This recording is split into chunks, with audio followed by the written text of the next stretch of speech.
Good day, everybody. Welcome to the Big Blue Bent podcast. I'm your host, Jeff Joseph. We're going to do a little something different today.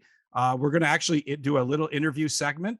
I have with me, and I think to your left, if you see it on the screen, I have with me Irvin Studin.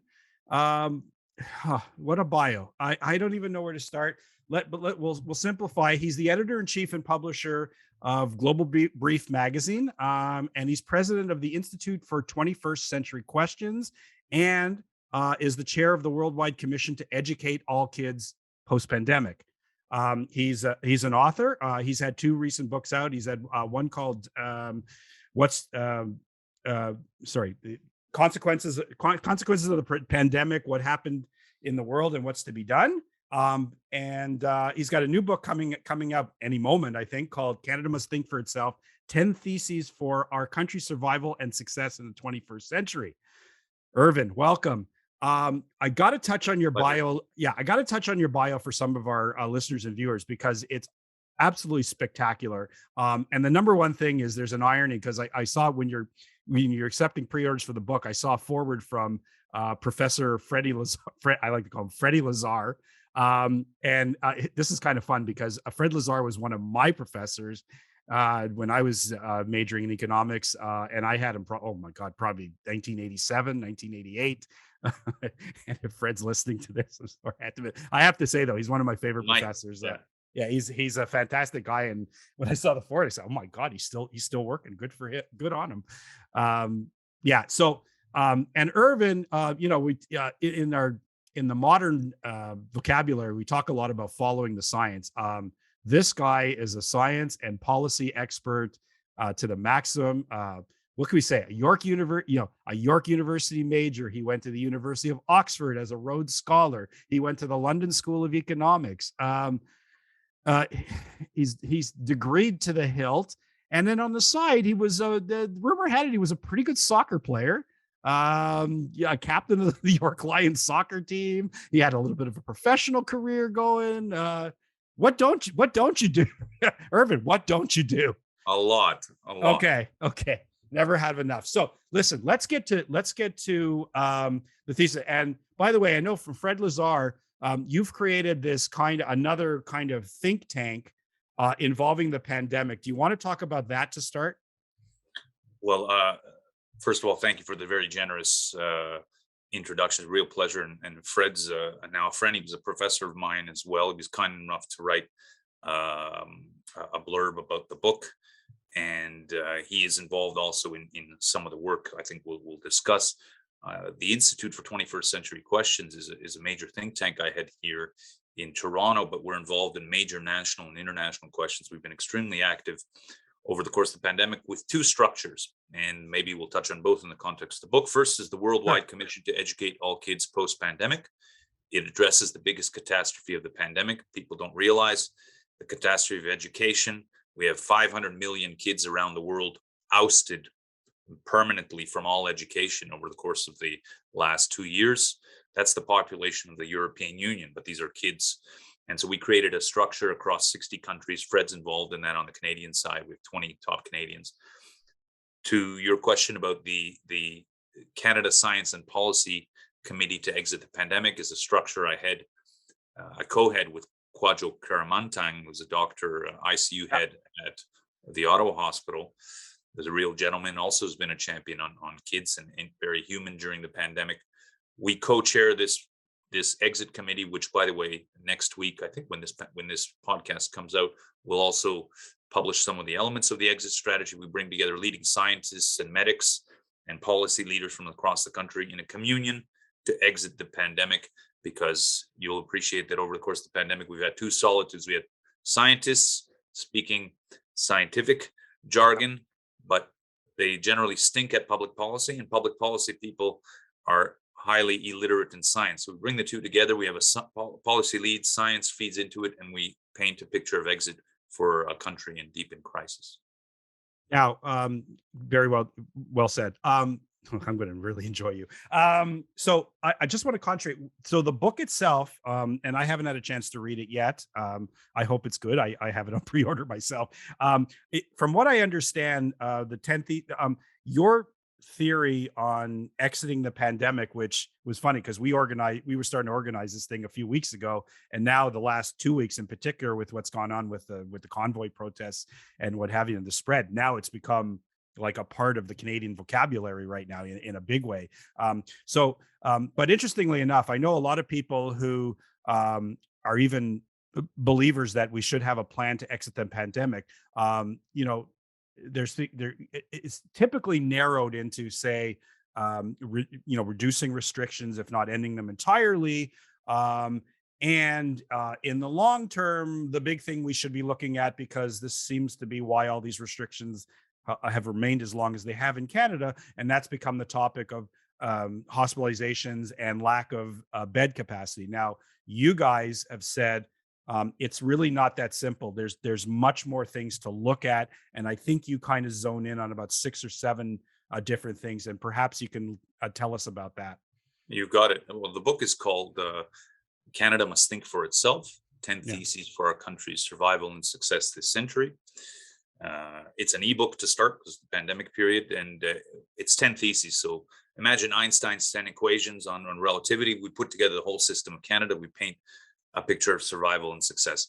The first thesis actually deals with the pandemic catastrophes, plural, and the exit strategy. And it just so happens that on this exit committee, we'll be implementing some of that. But I've been working on these analytics for a while.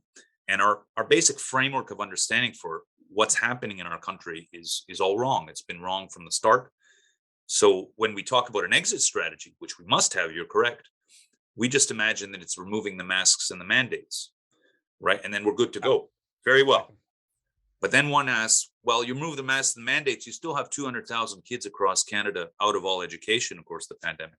You still have tens of thousands of businesses that disintegrated.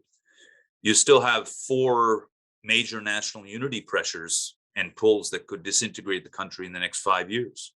You still have grave international weakness. You have a social fabric where everyone is fighting one another over masks, mandates, and everything else, from province to province, within province, city to city, school to school, neighborhood to neighborhood. You would appreciate this in Quebec, as is the case in other parts of the country, par excellence.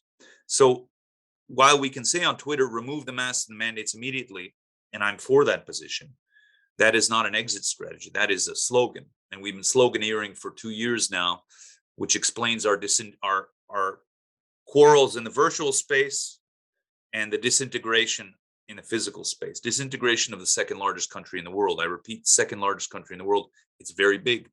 So the pandemic actually has visited upon Canada 7 crises of system, very serious, of which the pandemic COVID-19 is but a part of one system. That is the public health system. And then we can divide it into 2 parts: COVID and non-COVID public health. Non-COVID public health is all the cancer diagnosis, the mental health issues, the physical ailments, the non-treatment, the delayed surgeries, everything, and everything caused by anxiety related to that. And the COVID is obviously the sharp part of the pandemic. We're only focused on that one part. But then there is the economic and business space.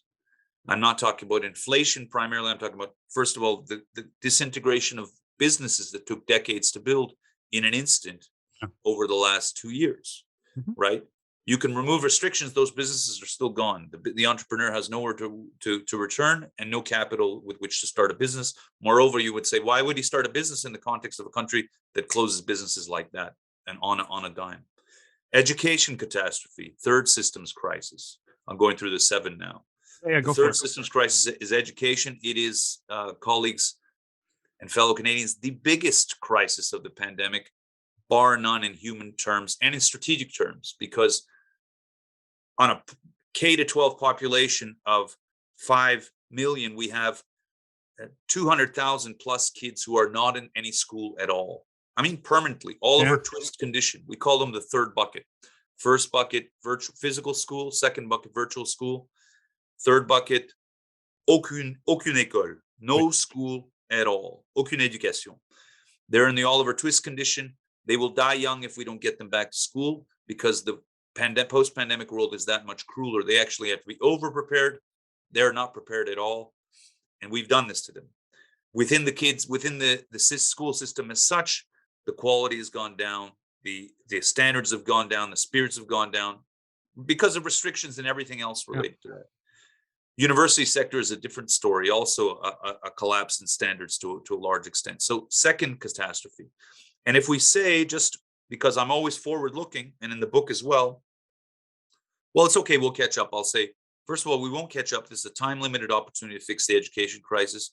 And other countries were not as foolish. China continues to educate. Austria, Germany continue to educate. Singapore continues to educate. They look at us like we're from Mars. So we'll meet them tomorrow in the sphere of life. They will destroy us because we're not educated. Our kids are not educated. Fourth catastrophe is that of institutions, media and parliament, Assemblée Nationale, territorial assemblies. They've been in emergency mode, so they've not been functioning properly. Media collapse. The media collapse into 2 social media platforms or 3, and pretty much they rely on an American social media feed rather than telling our realities on the ground. En anglais et en français, pareillement. Fifth catastrophe or major issue is national unity. It has 4 parts. The major internal borders across the country now, physical, psychological, and regulatory, caused by the pandemic, the closures and the restrictions. That must be unwound with speed. Second one is the Quebec question. It's an old question, but it's very sharp now because Quebec has a very, very different psychological experience over the pandemic than the rest of the country. I would argue much more intense, much more of a communion between premier and population, different from the rest of the country. And so Quebec could go a number of ways over the next several years, depending on the shape of the post-pandemic recovery. The indigenous question, and then the Western question. The west of the country is psychologically divorced from the rest of the country, economically depressed except for rising oil prices, and properly saying, you've not seen us, you've not spoken to us, you've not understood us for 2 years plus, and maybe one day we'll go our own way. So Canada has got many pressures. The sixth crisis is that of the social fabric, and that is collapsed norms over the pandemic, where you and I, Joseph, are fighting over trivial matters that would have been unthinkable but 2 years ago, where I could go from Somerset, PEI, to Nunavut, to Whitehorse, to Victoria, British Columbia, to Laval, Quebec, and I would understand what the basic norms are. Now they're all over the place. We need to reconsolidate that. It's a social collapse. And the final one is the international space. We will talk about that, I'm sure, as we get going, but Canada's in a wicked international space. Tweeting won't save us. We have very grave pressures surrounded by major powers, and we're strategically extremely weak and vulnerable. I've argued that we're a strategic cripple. We have no assets, no ability to defend ourselves. We're there for the taking if somebody wants, and yet we have the second largest country in the world. So all those combined, the exit strategy must be on all fronts at the same time, not just the pandemic as we imagine, and the pandemic, we take it with us. Very good. So, but I'm curious. Obviously, this is a lot of issues, and it's really not a surprise. And I share I share your outlook on these things. If we talk in terms of trying to fix all these issues, what kind of timeline are we looking at? Like, should we just get things moving as fast as we can? Do we make it slow? Is it I don't know. Like, where kind of timeline do you think are we looking at to try to fix these things? Slow is for Twitter, and Right. slow is for Twitter. We say out of an abundance of caution. That's a slogan. That's not a strategy. Steady she goes, gradually. Canadian instinct. That's a slogan. That's not a strategy. Yeah. What I want your distinguished listeners to understand is that if you imagine all of these 7 systems as balls in the air, they're just balls in the air. Now these balls, second step, imagine them overlapping. So you've got 7 systems overlapping, but they've collapsed a level. So a lower set of coordinates on the y-axis. So even if we remove restrictions, let's say, just for the pandemic crisis, we're still at an equilibrium, a y coordinate that is lower than 2019. It's the business sector, the economics, the education sector, national unity. So to get out, we actually need super energy to get up, even to 2019 standards. That's why steady she goes is good for Twitter, but it only confirms our current disintegration. So boom, high energy, we're out. The pandemic now becomes the minor of our 7 crises. Public health as a larger system, still the minor one. High energy and all at the same time. Because if we say, well, we'll do pandemic first, then you know what, 5 years from now, we'll do economy. We're done. The country will disintegrate. And I think people are starting to feel that, even though they can't put words to it. These are systems disintegrations. All countries, as I say in the book, have a 60-year lifespan on average. After 60 years, they have to fight for their lives. We're well over a century and a half. So we haven't had this type of pressure. We are fighting for our lives. It's that serious. So high energy, all at the same time. There are tactical moves over the next couple of months, and we will announce them next week. And then there are strategic moves over the next decade. Very, very detailed. So it cannot just be leave the market to itself. It needs to be, because there's no capital for business. Right. There's no confidence for business. So that there are supply chain problems. There are clientele problems. Half the population, even more, are living from home, right? The people aren't on the streets, and so on. So this needs to be choreographed by proper government, proper leadership across one of the major countries of the world. And well, this is a two-part question. Number one, how do you assess the capability of current leadership? And I guess in Canada, we're talking about the prime minister, and we can talk about the various premiers in the same boat. How do you feel? How is the leadership managing? And so far, in terms of trying to at least get us started on getting out of this pandemic. And then the second question, of course, is these recent the protest movement, the freedom convoy, the truckers convoy, whatever you would like to call it. How do you feel? Have they been helpful in getting Canada to start to get moving on this? So it's a two-part question. A great question. First part on leadership, though, it's been a catastrophic failure in leadership across the country, and our catastrophes are due to a failure of leadership. Now, in all cases, I think they're good people and well-intentioned professionals. So nothing personal, nothing partisan. But it is a condemnation of a leadership class that has not been able to perform under pressure. This is not even historic pressure, because other societies that were less advanced than us in 2019, but have collapsed less than us, quickly saw the profile of the pandemic, and they said, within the systems of our state and society, this ain't shit. And they didn't collapse to the same extent. We can go through some of those societies. That is, their leadership was less formally educated. We have one of the most formally educated leaderships in the medical and political and policy fields in the world, and one of the most educated societies in 2019 in the world. And yet a total collapse of thinking, of an ability to analyze, and curiosity and porousness and correction, all of these things collapse. So total failure of the leadership class, both politically and in the policy sense, and of course in the medical scientific sense. The medical scientific community is technically strong, still technically strong, clinically strong, but they stink at public policy. They were never meant to be public policy people, and they've overstepped. And on the medical side, they probably lost some of their bearing. On the political side, we obviously have limited literacy in science, which is a gap we need to fill. But there's a failure to think in terms of systems thinking. It's become very episodic, like a Twitter feed, like a Facebook feed. Governance by announcement, day by day, rather than legato, long lines. We're building towards this. We'll course correct. We're allowed to make mistakes, but we don't double down on mistakes. We're constantly learning.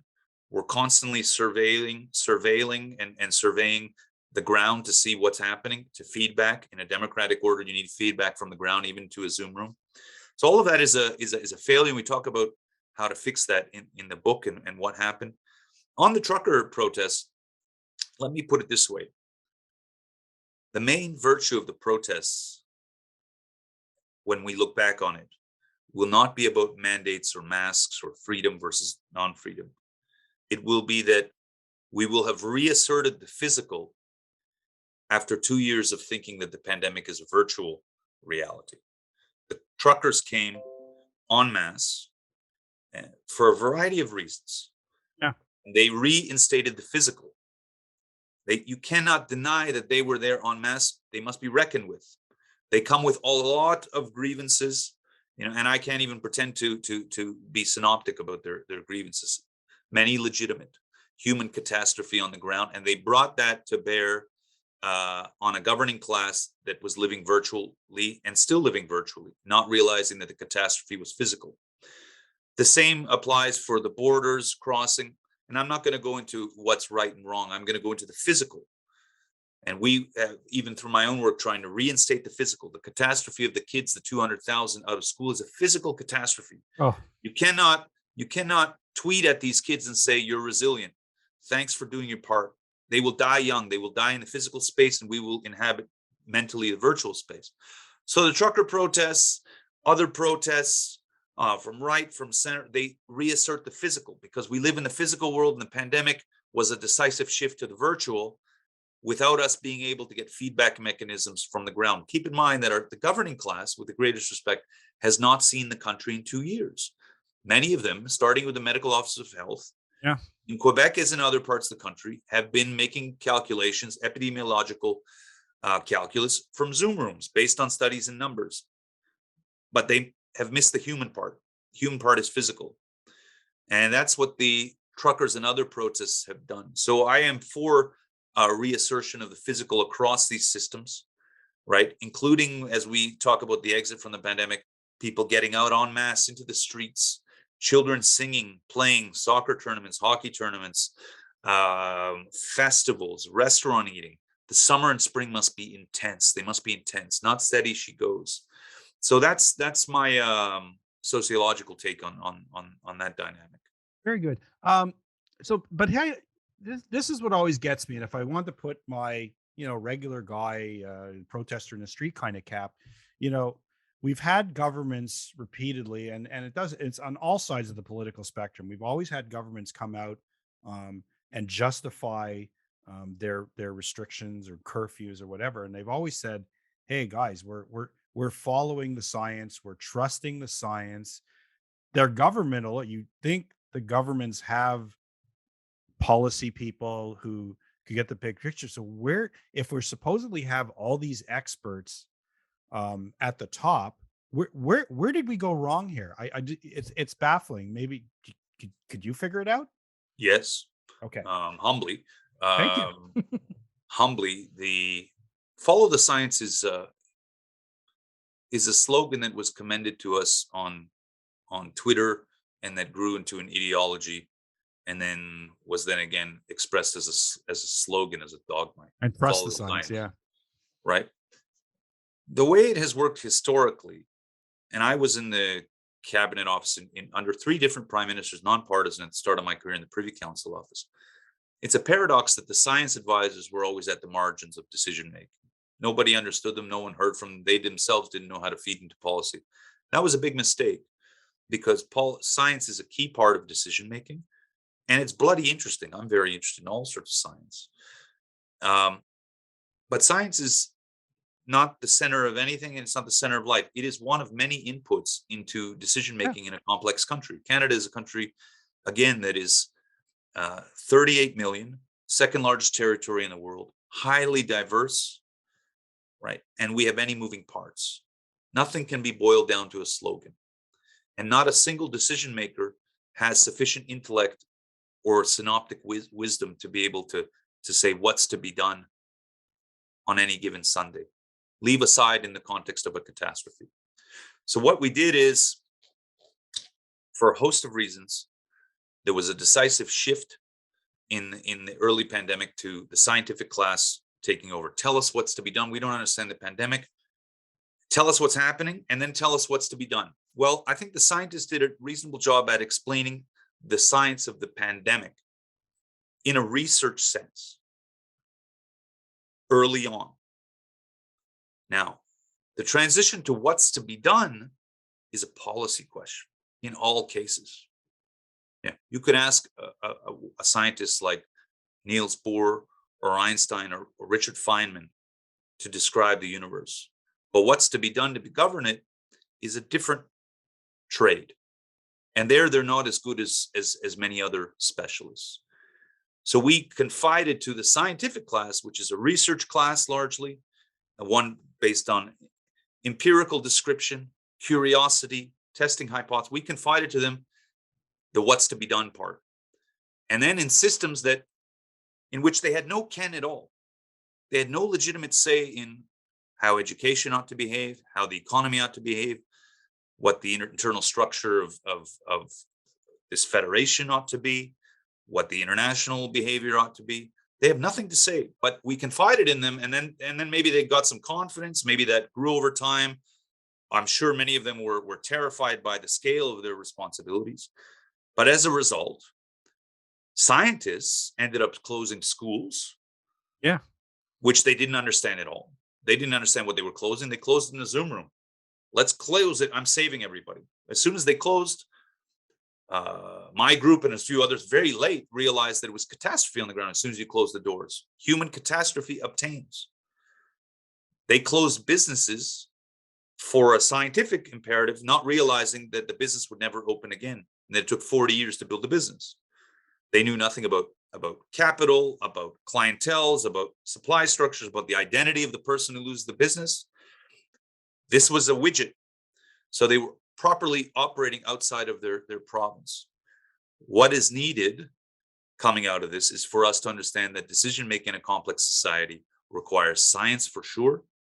It is a policy lead. So the elected official, the top policy officials get input from scientists, but they get input from economists, from education specialists, from social scientists, from all the disciplines.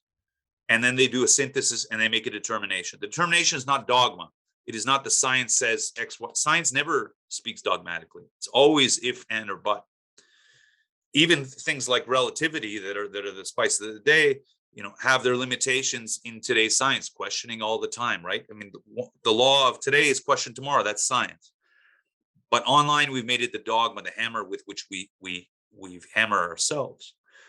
The final thing I would say, Jeff, is in that complex of decision-making to which science must legitimately feed, there must be feedback from the ground, from the general population, regular Canadians, like you, like me, like our families, like friends, to say, you got it wrong. Here's the correction. Wait, you closed the school. Did you realize that Brian and Rebecca and Jean-Francois have disappeared? And that feedback never came because they were in their Zoom rooms. They were not in the physical space. They were not allowing any feedback. The media didn't feedback. The parliament didn't feedback. And the scientists and decision makers were incurious. So we lost the whole advantage of the democratic space, which is feedback, feedback, feedback. And so that's a cardinal lesson for us never to repeat this catastrophe. And it's going to take a while for that to be understood in the decision-making classes. But you know what? You're segueing into it's been one of my pet peeves throughout this pandemic, and that's it is truly the way. And Canada is not alone in this to some degrees. It's other countries in the world, but in our case, it's something really bad. And I almost want to single out Ontario for this. Our treatment of children and youth during this pandemic, I think personally has been deplorable. And especially this part about education and closing schools and denying them social interaction. But it was funny because we kind of saw this sort of elite class, some of it even in government, even at the policy tables and the scientific tables, just came out and said, wow, we gotta keep the children out. We got to keep the children out because they get the virus easily, they spread it easily. So we gotta contain them before. Like it was almost like treating them like biological weapons. I know you're going to say it, but I kind of know what you're going to say here. But I really, you're in Ontario. Where schools were shut for an unbelievably long time, even longer than here in Quebec. From an Ontario standpoint of view, where the Doug Ford government even bragged, they have a scientific advisory table. Where were I think you touched on it. Where was the presence of behavioral like people who understand behavior, because throughout this pandemic, if they could get a microphone, you did hear child psychologists and psychological therapists and counselors kind of saying, guys, the youth, they're taking drugs, they're despondent, they're depressed, they're suicidal. How did governments miss it? Particularly and you could use the Ontario analogy if you'd like. Just what do you think here? It's both a complex and it's kind of a loaded question, I know. It's loaded, but let me start with the simple one. Yeah. In respect of the children of Ontario, and this applies to many other countries as well, but Ontario, Canada, very serious policy crimes have been committed vis-a-vis children in ways that I take extremely personally, even more than seriously. And I understood we spoke before that you grew up largely in Toronto. I grew up in Toronto and the suburbs before I went away for school. My childhood was sweet. My parents moved from the former Soviet Union and they made the right bet for me. I didn't have a care in the world. The days were long. I played all the sports. No one bothered me. And like all parents, and I'm a parent of three, my intention was to give my children, our children, an even sweeter childhood in the best country in the world in which to be a child. And we turned it upside down in an instant. And it was a total betrayal of our young people for no reason at all. I accept no excuses, no reason, no sentimentality. I only, as I've said for 2 years now, I only accept correction, immediate correction. Yeah. I do not accept shit happens or oh, it was tough for all of us, or we're all in it together, or look, it's been tough for everyone. Who knew what to do? No, I allow that for 2 or 3 months after the initial closure of schools in March of 2020. This closure happened in most of the countries of the world. I allow that we were observing what was happening with the pandemic, especially in Canada, where we had little experience thereof. After that, policy mistake after policy mistake. The strategic bet should have been, and I wrote this, I think, in the Globe and Mail in August, September of 2020. I said, You did. I read it. I said, it's not a safe school question now, which is a slogan online. It is, they've missed school. The world to come tomorrow will be cruel and difficult. Now we must prepare them. Because notwithstanding what we tell ourselves, again, sentimentally on self-caressing on Twitter will be okay. Notwithstanding what we tell ourselves, they will either be prepared a year or two from now for tomorrow, or they will not be prepared. If they are not prepared, they will, in many cases, suffer in life, in some cases die young, or they will be dominated by other populations that have invested in that preparation. Populations and countries that were not as foolish as us. It is a total moral and strategic folly to have collapsed education and the childhood goods in Canada. Total strategic folly.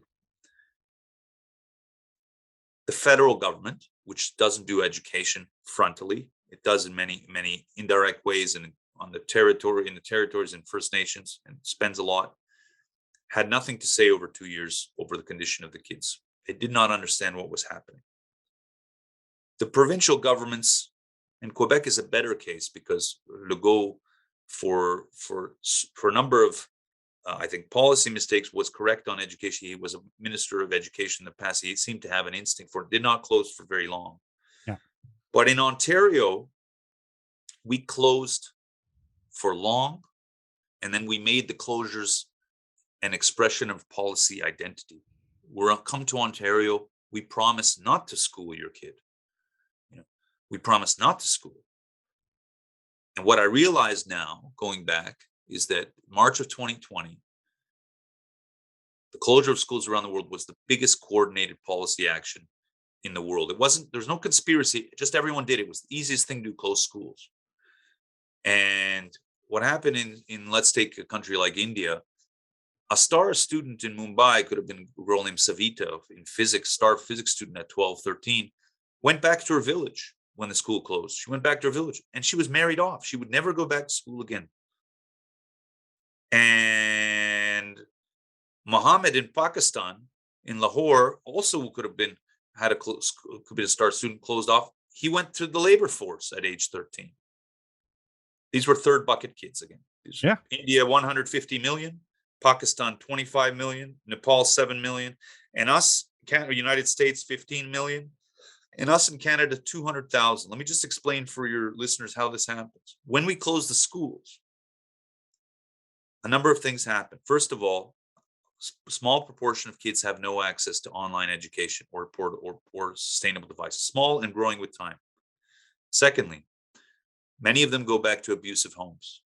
Over the course of 2 years, many homes can have become abusive for purposes of the pressure of the pandemic, economic resources, no education. Some of them are paralyzed with fear over the COVID. So we've had many families reports of kids in the basement, family won't move, they're stuck, they're frozen, no education. No français, no anglais in some cases. Children is an immigrant kid, immigrant family, they don't know what to do online, no education. It's a very dangerous category that people don't appreciate, and that is the middle to high school category. If you go back to your time at Newtonbrook Secondary School, I was at Aurora High School. If they had closed the school, we went online, we would lose boyfriend, girlfriend, sports, friendship, mentorship, the walls, the spirit. School becomes a screen. For a person at that point, middle to high school, the cost of exit of schooling from Zoom is just turning off the screen. That's it. That's the cost of exit. And the longer you stay on Zoom, the higher the probability of that, Yep. or the higher the chances thereof. And so the exit cost being zero, and because everyone's online, no one even realizes you're gone, and no one's looking for you. Whereas when you and I were in high school, Jeff, and most of your listeners would appreciate this, if Brian or Cindy wanted to drop out of school or leave school, they would pre-announce it a month beforehand. They would get 100 hugs at the door. They would get the principal trying to stop them. They get a call home, and then they get a social worker trying to drag them back. In Canada, it collapsed. Compulsory schooling collapsed. Kids turned the Zoom off, and this high school kids went out. A high school kid at 14 out for 2 years, at 16 is a completely different person. You're not getting that kid back. It's a different cycle, except if you have huge energy and you work on it. And we have these kids en masse. And what will become of these kids when we exit? Will we tweet at them? Thanks for doing your part. They will die young on our watch. So these third bucket kids are part of the exit strategy. We must find them by the scruff of the neck, through invitation, everything, bring them back. We will save them by bringing them back to school, but it's a huge on the ground effort that a number of countries on this commission are working. Let me just say one more thing, that apart from that, we failed to realize that the kids are not widgets on a screen. They're not epidemiological widgets. Right. They are our future. So we need to prepare them, not just academically, intellectually, but in all senses. And we've treated them as instrumental, as a means to an end rather than ends in of themselves, which is complete betrayal of what I understood to be a sweet Canadian childhood. Rebecca in British Columbia is not a means to an end. It's not a means. She's not wearing a mask or not going to school just for the survival of the country. She's our future. And in democratic order in Canada in particular, we treat them as ends in and of themselves. And we forgot that. And less advanced civilizations that had more sage leadership understood that. They did not collapse the childhoods of tens of thousands, hundreds of thousands of young people, because they knew the future depends on it. So it's very dark. I'm only for correction. Nothing else matters. Okay, that's okay. Good perspective, and I'm totally in agreement with you on these things. I just want to touch maybe just a personal opinion. So we have seen at least schools try to resume, or at least now we're getting resumption of the break. Even for kids that are returning to schools, and I'm sure you've seen this story because I see them a lot in Ontario. These situations where still we're bringing the kids to school, but and particularly the younger kids, we're forcing them to wear masks all day. We've heard these stories like they go to lunch, they have to sit at their own desk, they can't talk, they can't turn, they can't. Um, I know you're not a child psychologist by nature, but I know you do have a grasp of science and human behavior. What is this? Is this already? Is this a condition to come to school? Like, is this sustainable? As Great. So I didn't go. I didn't go there deliberately, and now I will. And you touch on a central point. The collapse in schooling is twofold. It's the third bucket, no school at all, and then it is what happens when they are in school in the first or Yeah. second bucket. We collapsed that as well. We took a defensive, paranoid posture rather than the one I was talking about in August, September of 2020. Said you must overeducate. The society is collapsing. These kids are our future. We now overinvest. Kids are not going to school, and I emphasize this, to live another day. They're not going there to not die. They're going there to prepare for tomorrow or not. As a result, the posture, this paranoid theatrical posture within the schools of masks, no movement, right? Even washing hands 20 times a day, social distancing, it is degenerate. It is a degenerate posture, and it would have been understood as degenerate in 2019. We've allowed ourselves to make that a low energy equilibrium. Why I mean no low energy equilibrium? Remember at the start we talked about the systems collapsing. Now, societies can do different things. When the education system collapses, we can tell ourselves a story at this low level equilibrium that says, this is how we're going to live. We're happy. Or we can put in the work to come back. And we've settled for the former. We're telling ourselves a story. School is masking, staying safe, not killing the teacher, not killing each other, stay home, not infecting grandma when you get home. Yeah. Vaccination, mask, social distancing, anything but the content and spirit of the school. I see very few ministers of education, very few premiers saying, actually, what matters is that we have the world's best education system. That's my emphasis, that we must have it. And then we're educating these kids to be successful in a much more difficult tomorrow. That's the only measure. Otherwise, if we say we're surviving, they're there to survive 1 or 2 more days, they will again be unsuccessful by 25, 30. It will be a short-lived success. And that is our own national folly. It's a folly nationally because most provinces have taken this, with a few exceptions here and there. And there are exceptions within certain school systems. Unfortunately, of course, in Ontario, it's been catastrophic. Leadership has been very poor. And we have told ourselves stories at the low level equilibrium. But I know of certain schools and again, other societies where they've said, this is a difficult time for kids. We'll give them everything: sport, music, play, because they'll thank us tomorrow and we'll be better for it. What will we do across the children of Canada coming out of the pandemic? What will we tell them? First of all, we will have to apologize for what we did. And then we must make it right. So part of the exit strategy, of course, if we're an intelligent group and we want it tomorrow, is not to feed these kids to the lions. Thanks for not being educated. Okay, go and fend for yourself. We must make up for that in policy and energy. For the kids that can still do it, it's got to be a very aggressive summer. I might announce that through our institute, even last summer, we launched the first ever Canada Walk for Canada's Youth, to get all the kids out. And this year we intend for it'll be in early April, tens of thousands of kids, a statement Fantastic. that the children are the future. So watch for the working date is April 2nd across Quebec, Ontario, all over the country. The kids are the future if we want one. So we've got to double down on that. Okay. So I think, you know what, I think we're going to wrap this up. I think that's a nice positive note on which to end. Professor Studin, I thank you very much for giving us your time with your viewpoints, and on a personal note, and I hope my viewers and listeners share the same thing. I really look forward to hearing what your think tank is going to come out with in the coming days and weeks. So thank you very much. And to everybody else, we will see you again soon with the panel. Thank you very much. Thank you, Jeff.